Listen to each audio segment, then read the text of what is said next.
saya ulang ya, 1.718.160 suara, sama dengan 39,4%. Paslon 2 mendapatkan 459.230 suara, sama dengan 10,53%. Dan paslon 3, Mas Pram dan Bang Dul mendapatkan 2.183.239 suara, atau setara dengan 50,07%. Dan ini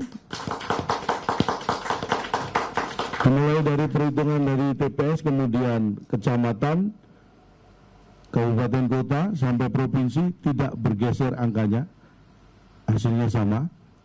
Dan ini mari kita panjatkan puji syukur, terutama kami tim pemenangan, karena hasil rekapitulasi tingkat provinsi ini sudah sesuai dengan tingkatan-tingkatan yang sudah dilakukan sebelumnya. Dan dengan demikian, Paslon 03 telah sah memperoleh suara tertinggi dalam kontestasi Pilgub Daerah Khusus Jakarta 2024 dengan 50,07% dan unggul merata di seluruh kabupaten kota se-DKI. Dan dari 50,07% itu sama dengan 50% plus 2.925 suara.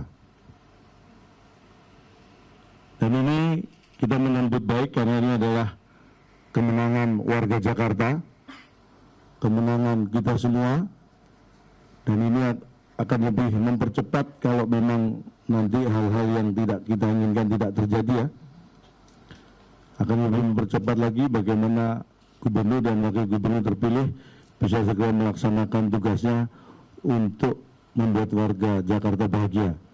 Dan tentu kami juga mengucapkan terima kasih dan hormat kami kepada seluruh pihak, terutama seluruh warga Jakarta yang sudah berpartisipasi pada Pilgub Daerah Khusus Jakarta ini, juga kepada partai pengusung, partai pendukung, tentunya para relawan dan simpatisan, juga seluruh organisasi masyarakat yang turut mengawal proses rekapitulasi suara mulai dari TPS, kecamatan, kabupaten, kota, hingga provinsi.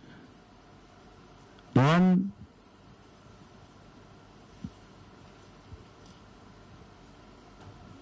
Mas Bram dan Bang Jo juga mengucapkan terima kasih kepada seluruh pihak yang sudah mensukseskan Pilgub Daerah Khusus Jakarta ini.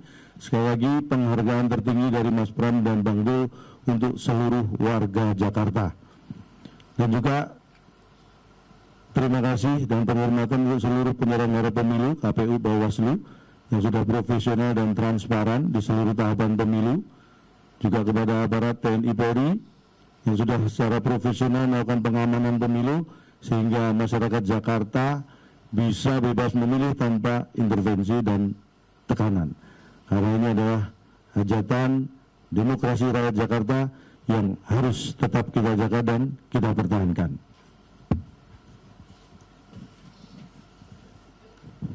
Mungkin itu yang awal perlu kita sampaikan.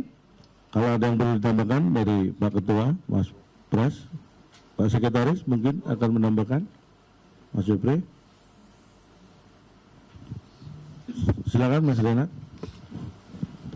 Mas Abi, Om Pras, nggak ada tanggapan, kita langsung lempar ke teman-teman. Kalau ada pertanyaan, 1, 2, 3 pertanyaan ya.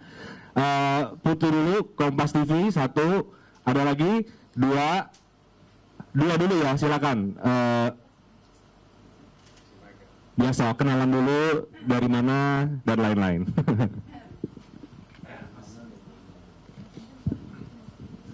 Putu sih suara udah kenceng sih harusnya. Canda. Oke, Mas, selamat sore calon tong dan semua jajarannya.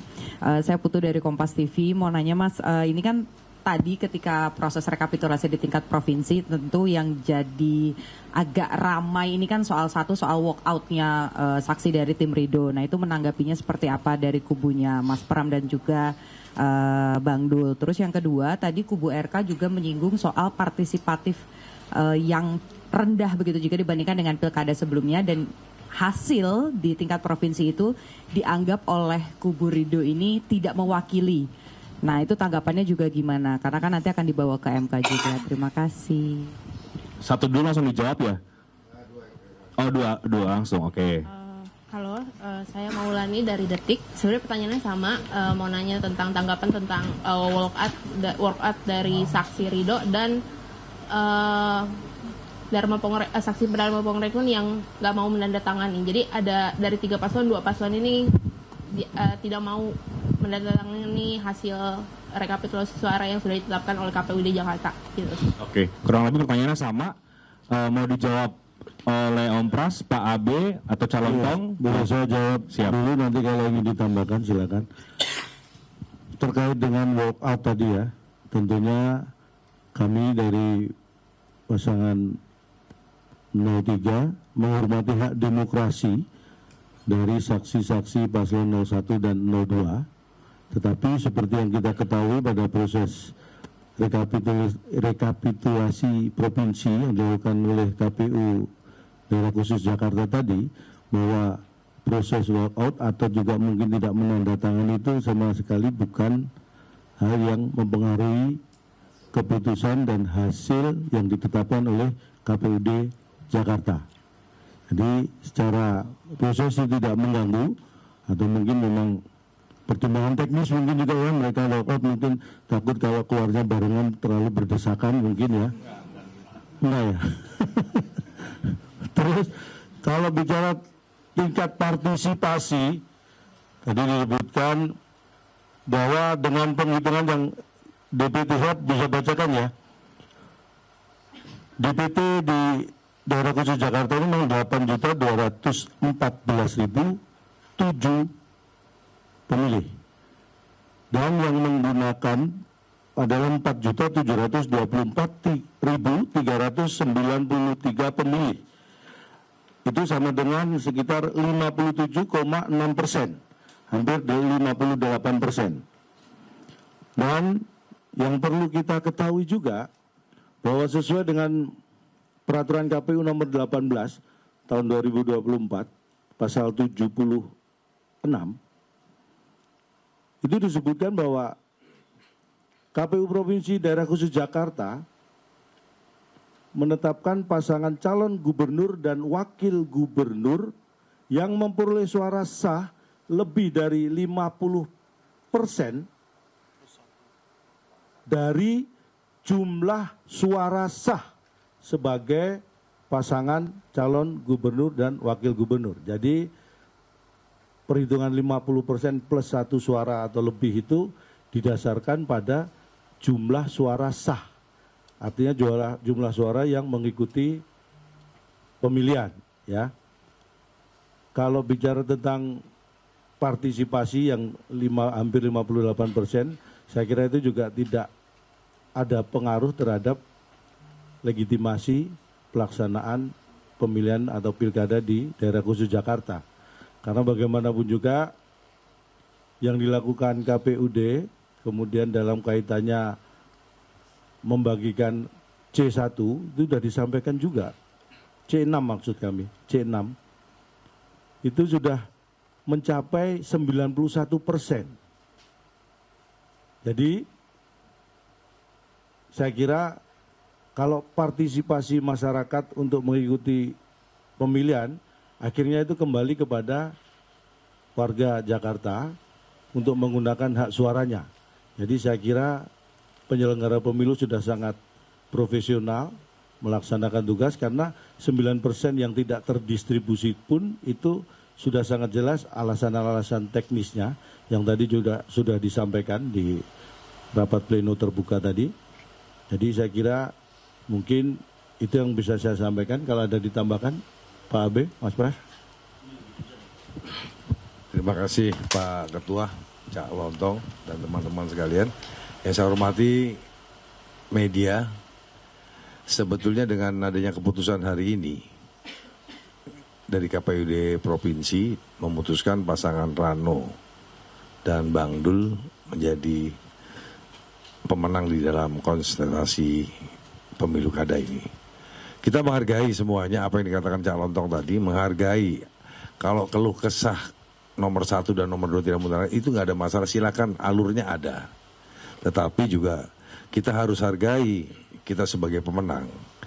Yang kedua, dengan terjadinya pemilu serentak tahun 2024 ini, itu juga hal yang mudah.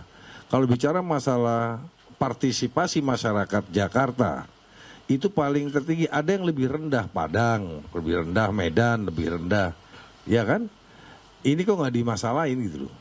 Jadi saya minta juga untuk 01 silakan ke Mahkamah Konstitusi, tetapi saya sarankan ini jaraknya sangat jauh. Kalau cuma bedanya 1% itu mungkin bisa, ini hampir 10% bedanya. Ini kan juga jangan mengada-ngada gitu. Jadi saya minta tolong sekali lagi, dengan pesta demokrasi yang baik di Jakarta ini jangan dirusak dengan kepentingan-kepentingan yang tidak masuk di akal. Karena bukan apa, kita pernah kalah, kita pernah menang. Kita sekarang kita menang terus terganggu-ganggu. Ya saya rasa itu jangan sampai terjadi. Ya, ini udah baik, dan saya juga terima kasih kepada masyarakat Jakarta. Sekali lagi, masyarakat Jakarta yang datang ke partisipasi ke TPS. Saya juga terima kasih dengan TNI Polri yang telah menjaga keamanan. Hari ini juga Jakarta baik-baik dengan suasana yang baik, ada hawa hujan tapi dingin-dingin semua, itu yang harus dijaga. Jadi saya minta sekali lagi, silakan teman-teman 1 ataupun 2 untuk memprotes, ya silakan ada tempatnya MK. Saya rasa itu. Terima kasih. Oke, Bendahara juga baru datang, Bang Charles. Mungkin Bang Charles ada yang mau disampaikan kepada warga Jakarta dan juga teman-teman media menyikapi keputusan dan juga rekapitulasi penetapan dari KPU tadi. Ya, terima kasih. Mungkin saya hanya ingin menambahkan satu hal saja. Saya dalam beberapa hari ini sudah sempat bertemu dengan masyarakat keliling Jakarta, dan rata-rata memang sudah mengharapkan adanya pemerintahan baru di Jakarta yang siap bekerja ya untuk segera bisa menyelesaikan permasalahan warga Jakarta. Jadi saya harapkan mungkin ada kebesaran hati dari pasangan 01, 02 untuk bisa, ya kita kan sudah melewati prosesnya, kita terima hasilnya, bahwa memang apabila mereka ingin melakukan gugatan hukum, mereka punya hak untuk itu, tetapi memang keinginan rakyat Jakarta hari ini adalah pemerintah bisa segera bekerja. Ya, terima kasih. Oke. Teman-teman ada pertanyaan lagi atau dicukupkan? Oke, terakhir ya, 1 ya. Oke, silakan.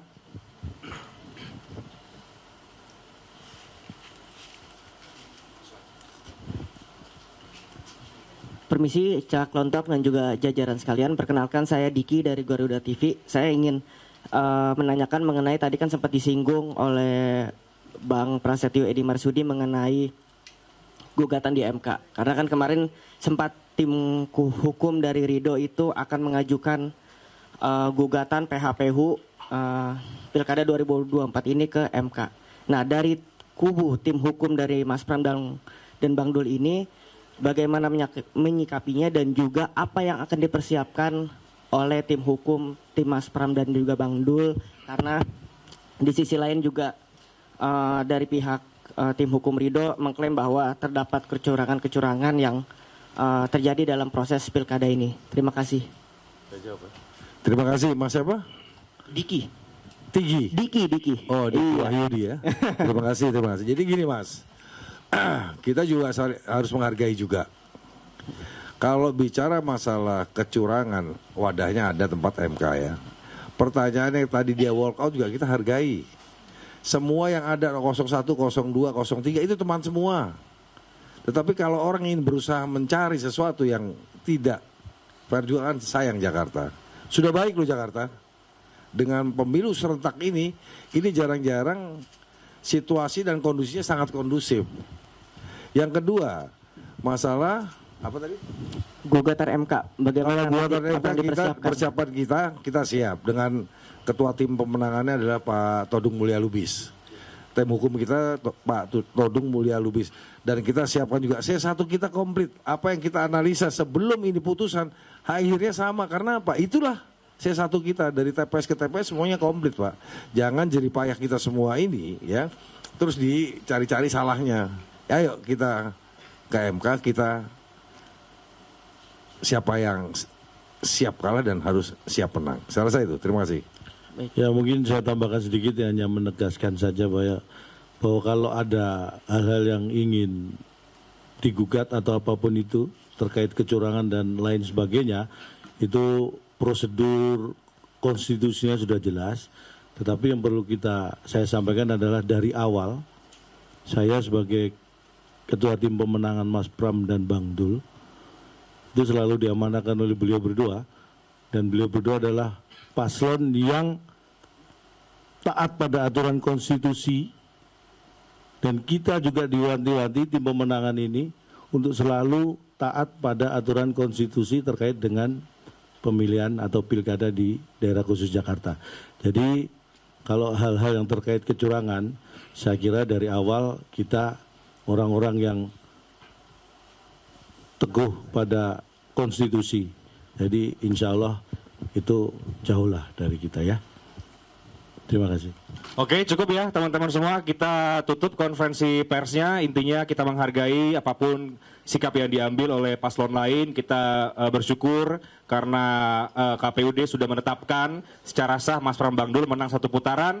Dan tentu harapan kami adalah Gubernur dan Wakil Gubernur yang baru, Mas Pram Bang Dul, bisa bekerja karena warga Jakarta butuh pemimpin yang baru yang akan mewujudkan mimpi-mimpi Jakarta ke depan. Terima kasih semuanya, terima kasih rekan-rekan media. Selamat sore, assalamualaikum warahmatullahi wabarakatuh. Mau foto.